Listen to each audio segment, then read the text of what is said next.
What's up, everybody? In this video, we are going to cover one of the first additional mixing techniques or transitions that you can play with, which I call the cut and tease. I'm sure there's a million different words or phrases for this concept, but the basic idea is that we have a track playing. For example, on our decks here, we have the piano groove on our first deck, and on our second deck, we have our L2 DJ house track. And the idea behind the cut and tease is that we're playing a single track, such as the piano groove track, and while this track is playing, we're sort of continually teasing the crowd into what is going to come next. In this case, we'd be playing the piano groove track, and we'd be sort of moving the crossfader or using the volume fader to very quickly cut in and out of the track and sort of provide a bit of tease and tension to our mix and transition.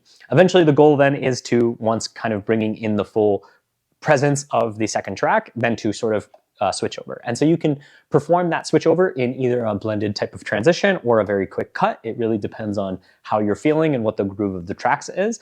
But yeah, that's a basic idea of a cut and tease. And so I will demonstrate quickly here what an example of that looks like.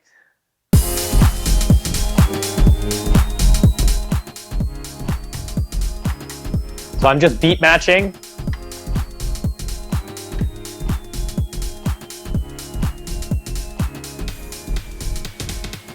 So I'm beat matched on my track on the first deck, here, the second deck. We've got some energy building up on this side. And so the key to a cut and tease is to be in time. So listening to those downbeats, 1, 2, 3, 4, 1, 2, 3, 4, 1, 2, 3, and then just get creative.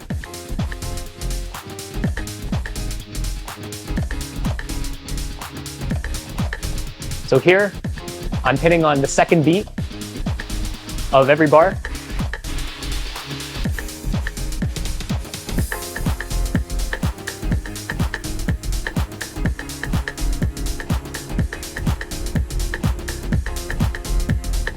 And then I'm just performing a basic blended transition out.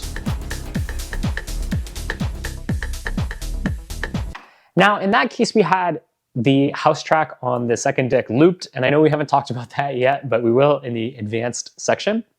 But the basic idea behind the cut and tease, as you saw, is to kind of basically be on beat, providing a little bit of that flair and kind of showmanship. In that case, I just kind of did a basic 2 downbeat switching of the crossfader from this to the second deck, and that kind of provided some of that oomph that you heard, and that really builds the energy to the track. So cut and tease really is all about timing, and it takes a lot of practice to kind of just keep playing, and it can become a lot of fun, especially when tempos are high and your mix rate increases, which we will talk about in a future section. So that's been an example of the cut and tease. Join me in the next video where we talk about our next technique, which I think is going to be the fake out. So join me there.